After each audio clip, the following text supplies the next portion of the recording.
Morning, everyone. It's Grant Headley here, Doctor of Physical Therapy at Bridgetown Physical Therapy and Training Studio. And here's a few things to try. There's a little, maybe 7-minute little flow to get your shoulders and hips moving on this Monday when we're all a little tight from our weekend activities. So we start out as low as you can in a squat and try to get your heels down and keep one hand on the ground and rotate towards the other side, and then work your neck straight up and down, and then try working yourself in and out of this squat position. So what we're getting here is just full mobility through our hips, through our shoulders, through our spine, and working it together, finding those tight spots, not forcing yourself to go further. And again, I'm not the most mobile person in the world, but I'm not the tightest. So find what works for you. You might be going further than me. You might be backing off compared to me. So make sure that you're just getting in touch with where your immobility is. And then here, just flowing through from like a plank upper push-up position to down dog, making sure that you're breathing, keeping a nice flat back as you reach your butt back, holding it a few seconds, but never holding your breath. See how a push-up feels, and then come into a little extension, like they call it a cobra. So you're pressing the back of your head up towards the ceiling, and you might be feeling this between your shoulder blades, strengthening those back muscles so that we can have better posture throughout the day. And what I like to call this is, it's kind of like a little hip hinge. And what this helps with is, again, getting that tight spot between our shoulder blades and our hips working together. This is really good to do before you do some heavy squatting like I was doing this morning. These movements, they're pretty simple, but if you do them slowly and with good breathing, you'll feel where you're tight. It'll really help you either warm up for what you're about to do, whether it's running or biking, or it'll help you cool down effectively.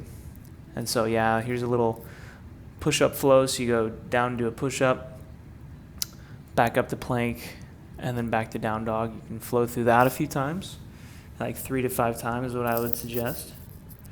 And this is a little hip hinge from that down dog position, and you go right back to that kind of child's pose position.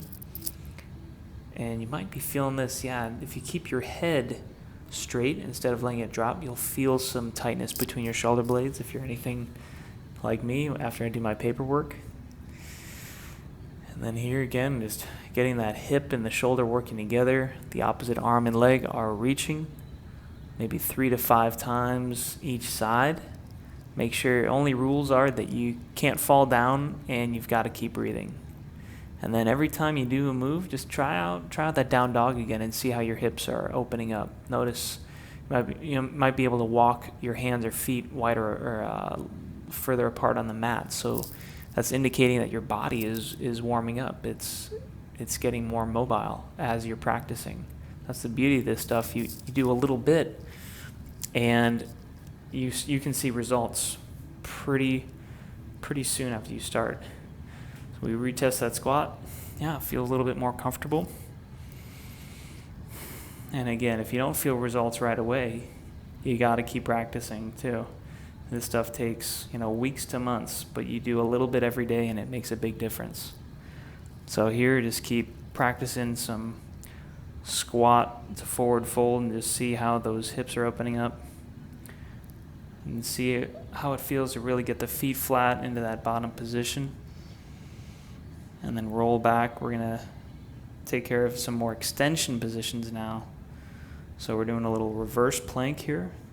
Fingertips are facing back, pressing the hips up. This is really good for getting that shoulder extension that we don't get very often until we need to, say, reach into the back seat and grab something or put our bra strap on. And we definitely need that motion then, but we don't do a lot of this throughout the day. So this is a good move for that. Just a good old Baddha Konasana, knees drop apart, and you're sitting on your sit bones. And just sit sit up tall relatively, and then if you need more, you can lean forward. If you need a little support, you can put your hands behind you. And then here's another extension variation, similar to a planche that gymnastics do. So you're reaching the fingers forward, reaching through your toes, trying to make a straight line between the toes and the top of your head. And if you can stand it, keep your head in line with your spine instead of letting it drop back. Here's a little external rotation stretch. So bring one leg across the body, hug that knee in, and then push the knee into the arm that's gripping it, and then twist and reach back. So with these sort of static stretches, still make sure that you're breathing and not holding your breath, and then retest that planche position. You might feel like your hips or your shoulders or both are stopping you from going further, and that's a good thing. So switching sides here, pushing the knee out into that arm that's holding it, and then reaching back, rotating back, trying to look back at that hand. So this is good for shoulder, spine, neck mobility. And let's retest that reverse plank position. People are starting to come in for the day, so it's good that I'm getting my work in first. So I've got my leg crossed, and this doesn't look like a big deal, but I'm sure feeling it in my left butt cheek. This is really a good area to get some mobility into if you are, running, cycling, because these muscles are important for keeping your alignment. And then it's kind of like you go up into that reverse plank again, and then bring the ankle onto the opposite knee, and then you try to sit your butt down and relax.